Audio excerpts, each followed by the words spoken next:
My name is Liam Walsh, and this is my 15112 turn project. I made a remake of the Game Boy Advance game Advance Wars. So let's click to start. Here's the main menu. You can play, go to Map Maker, help screen. Start with the help screen. So this is some basic information about the game, mostly about the units and just the general gameplay. You can pause it and look at it. And here's another screen about the terrain and the properties, which are the headquarters, the city, and the base. One way of winning the game is to capture the enemy headquarters or to destroy all their units. So we'll go into that later. Here is a map maker. So you can take any terrain and plot it on the map anywhere.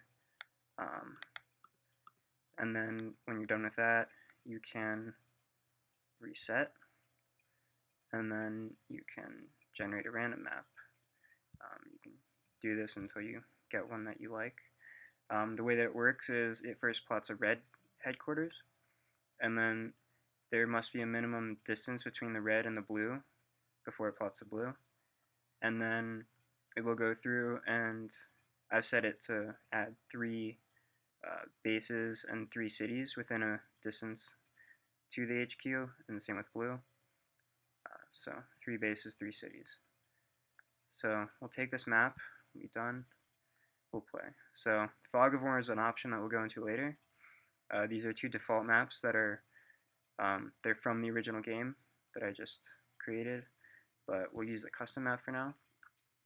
So the way the game works is each team takes a turn, and you have a set amount of funds that are based on the amount of properties you have.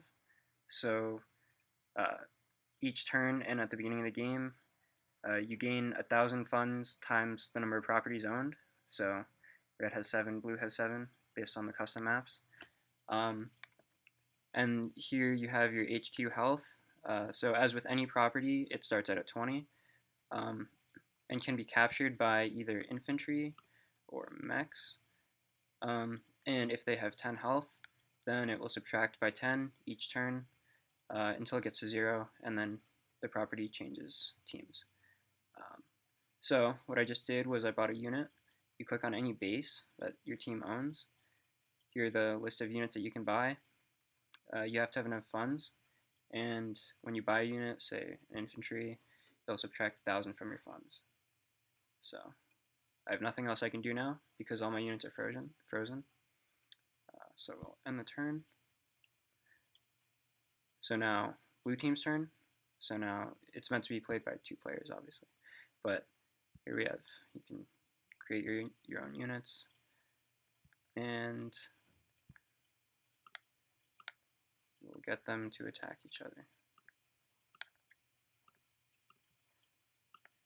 So when you approach an enemy unit, if you can attack them, a target will appear on them. So if there are more than 1 unit, you have multiple targets. You then click on the target and choose to attack. So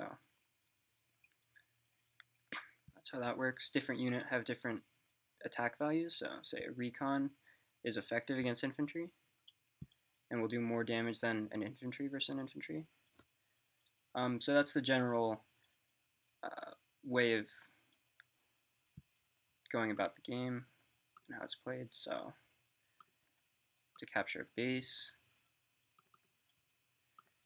you can go here and capture. So this unit only has 5 health, so it'll take 4 turns to capture it, but he's currently capturing it, and if he were to be killed while he was capturing it, the base would reset and it would start at 20 again.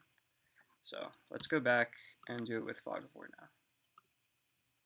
Turn it on. So now you can only see your properties and the range of vision that your unit has. So infantry have 2 vision, so 2 in every direction. And then recon, say, have 5 vision, so 1, 2, 3, 4, 5 in every direction.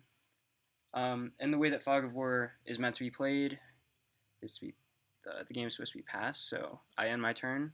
My opponent isn't supposed to see my turn, and now I pass the game, and my opponent makes his turns. And so he can see what he can see, and I can see what I can see. So I can't see what he does. He can't see what I do.